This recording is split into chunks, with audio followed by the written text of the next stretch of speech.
Pernahkah kamu mendengar istilah lahan basah? Ya, lahan basah adalah suatu istilah untuk menggambarkan sektor-sektor yang rentan terhadap korupsi, dan pertambangan merupakan salah satu lahan basah. Dan tentunya hal itu menarik untuk kita bahas hari ini.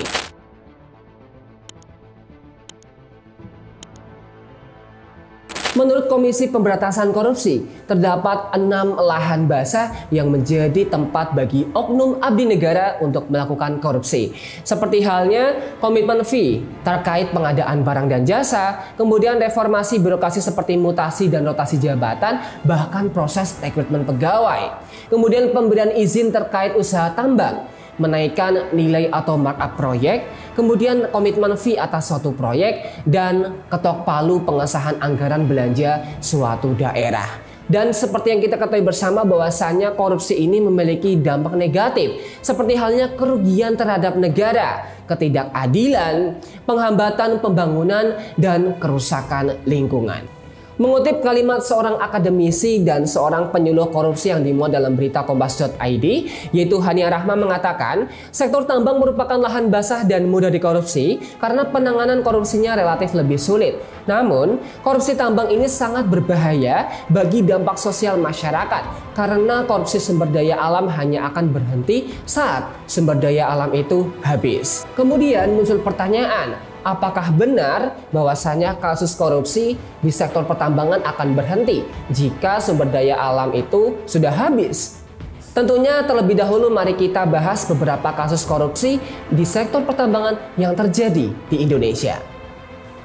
Kasus korupsi pertama yaitu korupsi di tambang nikel ilegal di Blok Mandiodo, Sulawesi Tenggara, yang mana menjerat sejumlah pengusaha hingga pejabat negara yaitu ex-direktur Jenderal Mineral dan Batubara Kementerian SDM, Ridwan Jamaluddin.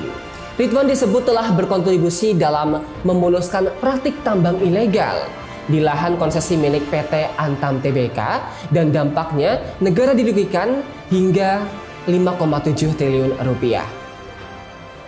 Kasus korupsi berikutnya yaitu kasus penerimaan suap izin usaha pertambangan dengan komoditas tambang batubara di Kalimantan Selatan. Tersangka yaitu mantan Bupati Tanah Mardani Maming.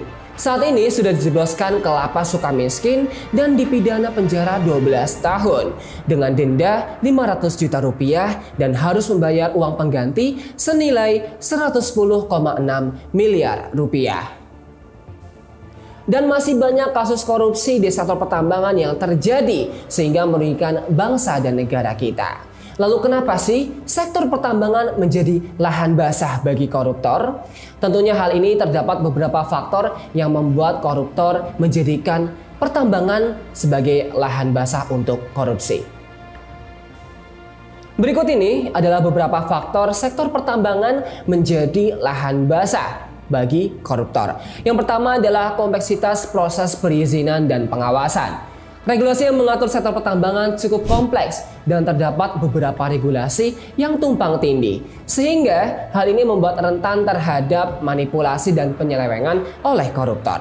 Berikutnya, nilai ekonomi yang tinggi. Seperti yang kita ketahui bersama bahwasannya nilai jual dari sumber daya mineral dan batu bara memiliki nilai jual yang sangat tinggi, sehingga hal ini menjadi daya tarik bagi koruptor untuk menjadikan tempat pertambangan sebagai lahan basah atau lahan untuk korupsi.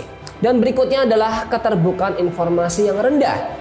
Informasi tentang sektor pertambangan masih bersifat tertutup sehingga membuat pengawasan terhadap sektor pertambangan menjadi sulit untuk dilakukan. Dan yang terakhir adalah partisipasi masyarakat yang rendah.